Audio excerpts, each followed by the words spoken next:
Assalamualaikum warahmatullahi wabarakatuh. Sahabat-sahabatku sekalian, hari ini saya akan menyampaikan materi yang diberi judul Motivasi Kehidupan agar mampu menyelesaikan masalah. Perkenalkan, nama saya Aristiono Nugroho, saya Associate Professor di Sekolah Tinggi Pertahanan Nasional. Sebelum masuk ke materi, saya ingin bercerita tentang riwayat hidup saya. Lahir tahun 1962 dari keluarga miskin dan saya punya pengalaman makan bulgur yang sebetulnya itu merupakan pakan ternak. Tapi jangan lupa di era Orde Lama, memang kondisi Indonesia saat itu ekonominya masih sangat minim. Jadi kemudian kami masuk sebagai keluarga yang tergolong miskin pada saat itu. Kemudian ekonomi mulai membaik sekitar tahun 67 begitu. Kemudian tahun 75 ayah saya meninggal dalam usia 40 tahun sehingga ibu kemudian menjadi single parent. Dan itu kemudian mengakibatkan ekonomi menurun kembali. Tetapi meskipun begitu, atas kerja keras ibu saat itu berjualan pakaian anak-anak, berjualan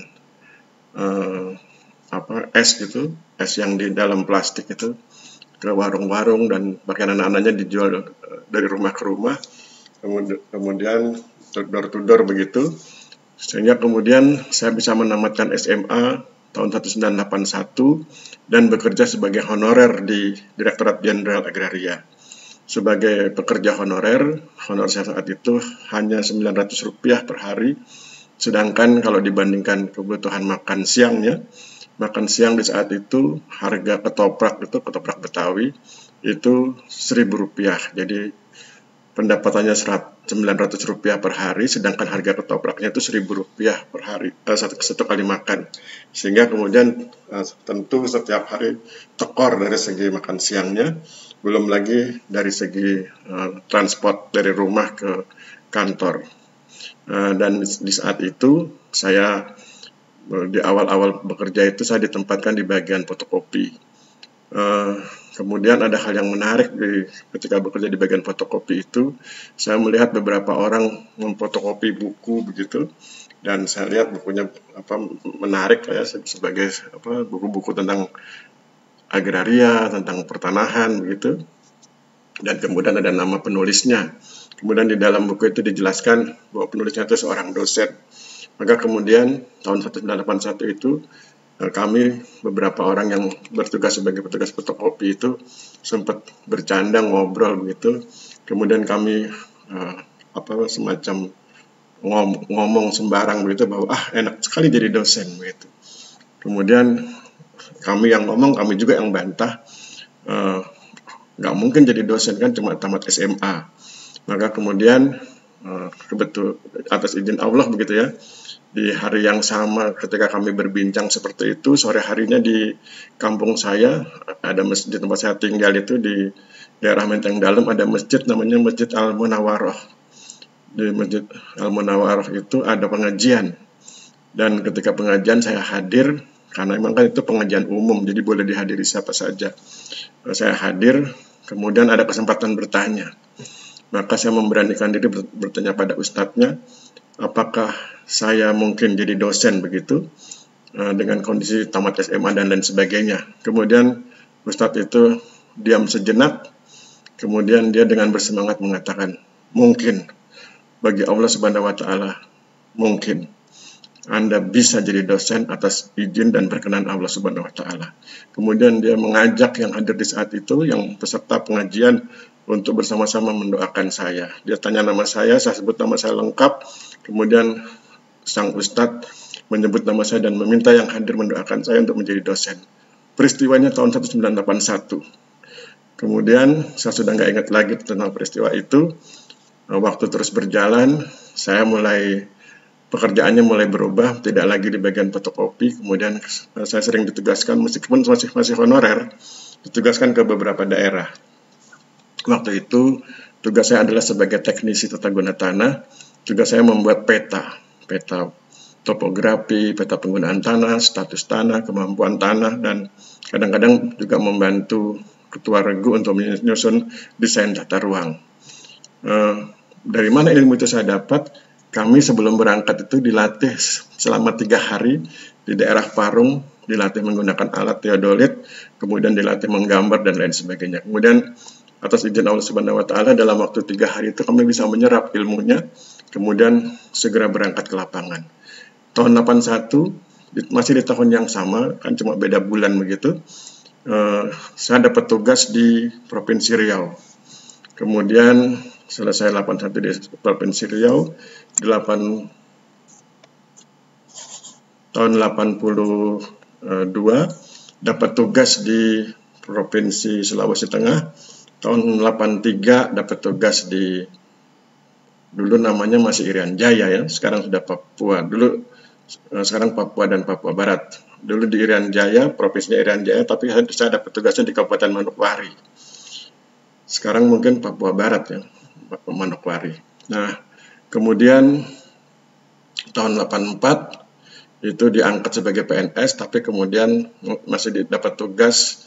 Tahun 84 diangkat sebagai PNS, sebagai pegawai negeri sipil, tidak lagi honorer, tetapi pekerjaannya masih tetap sebagai teknisi tata guna tanah. Kemudian ditugaskan tahun 84 itu di Sumatera Selatan. Kemudian tahun 1985 sampai tahun 1988 bertugas di Provinsi Maluku. Kemudian tahun 88 sampai dengan tahun 2001 mulai mendapat tugas belajar di Yogyakarta atas biaya negara. Dan tahun 2001 sampai sekarang menjadi dosen di STPN, dan saat ini jabatan saya adalah Associate Professor atau Lektor Kepala di Sekolah Tinggi Pertanian Nasional. Yang ingin saya garis bawahi adalah peristiwa ketika berdoa. Doanya itu tahun 1981 ketika di Masjid Al-Munawwarah, ketika saya bertanya dengan Ustadz yang sedang berceramah. Kemudian sang Ustadz bilang, saya bertanya apakah mungkin saya jadi dosen. Sang Ustadz bilang mungkin. Kemudian dia bilang, bagi Allah semua hal itu mungkin saja atau sangat mudah bagi Allah kalau Allah berkenan. Kemudian saat itu peserta pengajian diminta mendoakan, dan mereka semua mendoakan saya dengan menyebut nama saya secara lengkap begitu. Kemudian tahun 2001 saya menjadi dosen. Perhatikan angkanya, hampir 20 tahun. Jadi bagaimana sebuah proses pengabulan doa itu selama sekitar 20 tahun. Jadi bagi sahabat-sahabat yang bila saat ini ada doanya yang belum dikabulkan, mohon bersabar karena mungkin Allah Subhanahu wa Ta'ala masih menunggu waktu yang tepat. Kemudian sebagai dosen, sebagai associate professor, sebagai orang yang berkecimpung di bidang akademik, orang yang sehari-hari berkaitan dengan perkuliahan, saya ingin menyampaikan sebuah postingan yang indah, yang bagus ya di Facebook. Ini ada postingan dari Ismi Marnisar, Facebooker, pada 7 Maret 2022. Judulnya bagus. Buat apa kuliah? Kan kadang-kadang kita kemudian ngapain kuliah? Buat apa kuliah? Nah, ini postingan dari Ismi Marnisar, Facebooker, pada 7 Maret 2022 dengan judul Buat Apa Kuliah. Ini menarik untuk kita simak. Mari saya bacakan. Buat apa kuliah? Buat apa kuliah kalau ujung-ujungnya nikah dan ikut suami juga? Catatan, Ismi Marnisar ini muslimah ya. Buat apa kuliah kalau ujung-ujungnya nikah dan ikut suami juga? Aku nikah sama siapa? Ini seolah-olah ini adalah ucapan dari Ismi Marnisar. Aku nikah sama siapa? Kamu nikah sama siapa? Kan gitu. Beda kan? Nah, kemudian, buat apa kuliah kalau ujung-ujungnya jualan online juga? Cara jualanku gimana? Cara jualanmu gimana? Kan gitu. Berarti beda kan? Kemudian, buat apa kuliah kalau ujung-ujungnya ngurus anak juga? Attitude atau sikap anakku gimana? Attitude atau sikap anakmu bagaimana? Kan gitu. Beda kan? Buat apa kuliah kalau ujung-ujungnya ke dapur juga? Memangnya kamu masak di loteng? Semua orang memasak di dapur. Sehebat apapun kuliahnya. Kuliah memang tidak menjamin kita sukses, tapi kuliah mampu menjadikan kita pribadi yang lebih merdeka dan berbahagia. Lebih mudah menjalani hidup dan menyederhanakan berbagai permasalahan di dalamnya. Karena orang yang berpendidikan itu berbeda, baik dalam komunikasinya, pola pikirnya, cara kerjanya, cara menjalankan bisnisnya, menangani permasalahan, dan lain sebagainya. Kuliah bukan semata-mata untuk bekerja, tapi untuk bekal menjalani hidup seumur hidup. Sumber Ismi Marnisar 7 Maret 2022. Jadi tulisan Ismi Marnisar ini mengingatkan kita untuk jangan meremehkan kuliah, jangan meremehkan sekolah, jangan meremehkan pendidikan, jangan meremehkan pesantren, jangan meremehkan kampus, jangan meremehkan universitas, dan jangan meremehkan pendidikan secara umum. Karena berbeda orang yang berpendidikan dengan orang yang tidak berpendidikan. Berbeda dalam kemampuan berkomunikasi, berbeda dalam kemampuan berpikir, berbeda dalam hal cara kerja, berbeda dalam hal menjalankan bisnis kalau dia berbisnis, berbeda dalam menangani permasalahan kalau dia punya masalah, dan lain sebagainya. Jadi, pendidikan itu bukan sekedar untuk bekerja. Anda boleh menjadi pekerja, Anda juga bahkan bisa menjadi pencipta pekerjaan, sehingga orang lain bekerja pada Anda, tetapi sebetulnya pendidikan itu menjadi bekal buat Anda untuk menjalani hidup, dan itu berlaku seumur hidup. Ketika bicara hidup misalnya, kalau dalam konsep saya punya visi, misi, dan tujuan hidup. Visi hidup saya adalah menggapai ridha Allah Subhanahu wa Ta'ala. Misi hidupnya beribadah dan berbuat kebajikan tentu semampu saya, sesuai dengan kapasitas dan kondisi serta kemampuan saya, dan tentu banyak hal yang tidak mampu saya lakukan, dan itulah pentingnya kemudian selalu memohon ampun pada Allah Subhanahu wa Ta'ala. Tujuan hidupnya adalah selamat di dunia dan di akhirat. Dua hal yang perlu diperhatikan agar berada di jalan yang benar saat melaksanakan visi dan misi serta tujuan hidup adalah memegang dua hal. Yang pertama rukun iman dan yang kedua rukun Islam. Rukun iman, yang pertama percaya adanya Tuhan, yaitu Allah Subhanahu wa Ta'ala, dan percaya kepadanya. Kemudian mengambil hikmahnya, bahwa ada prinsip yang utama. Bahwa dalam hidup ini ada sebuah prinsip penting yang utama, yang maha penting, yang sangat penting, yang harus kita pegang, yaitu orang sering bilang lillahi ta'ala. Percaya kepada Allah, dan kemudian bekerja dalam rangka itu. Kemudian yang kedua, percaya adanya malaikat. Kemudian mengambil hikmah bahwa ada prinsip kesucian. Malaikat itu kan simbol kesucian. Maka kita percaya ada hal-hal yang suci. Pernikahan itu suci. Anak yang lahir itu suci. Kalau kita ingin beribadah, kita harus membersihkan badan dalam keadaan suci dan lain sebagainya. Jadi ada prinsip kesucian. Kemudian yang ketiga, percaya adanya Rasulullah. Kemudian kita tentu bersaksi bahwa Muhammad adalah Rasulullah. Dan kalau itu nanti dipadukan dengan yang poin 1, berarti kita kan bersahadat. Asyhadu alla ilaha illallah wa asyhadu anna Muhammadar Rasulullah. Kemudian mengambil hikmah dari percaya adanya Rasulullah itu, bahwa ada prinsip kepemimpinan. Rasul itu kan pemimpin kita. Maka kita berhikmat, kita mencontoh, kita mengikuti jejak Rasulullah. Tentu sesuai pengetahuan, kemampuan kita. Oleh sebab itu menjadi penting buat kita untuk belajar dari para guru-guru kita, dari para ulama, dari para ustadz, para kiai, habaib, dan lain sebagainya. Mereka lah yang kemudian mengajarkan kepada kita tentang konsep ketuhanan, tentang Rasulullah, tentang malaikat.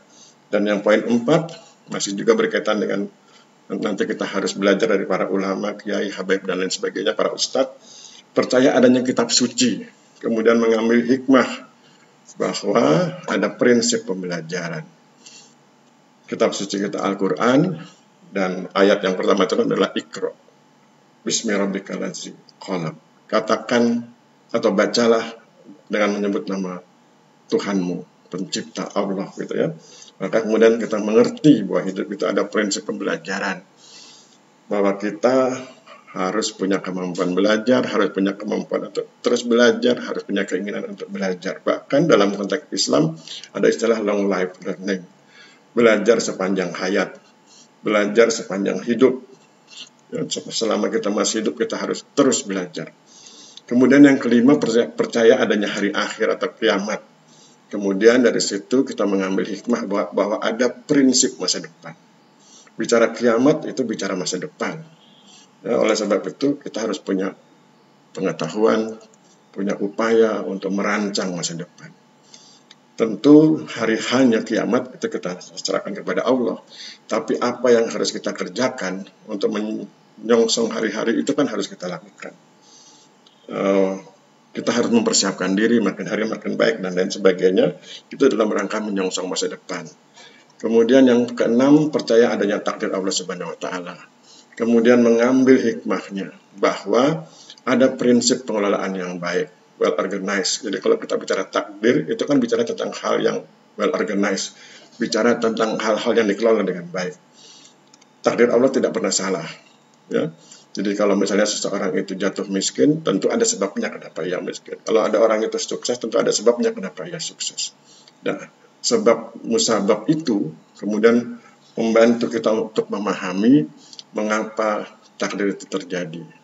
Ya, dan itu tidak pernah salah karena Allah itu tentu maha berkehendak, tentu maha berkuasa, tetapi kan Allah juga maha adil, ya, maha berperhitungan.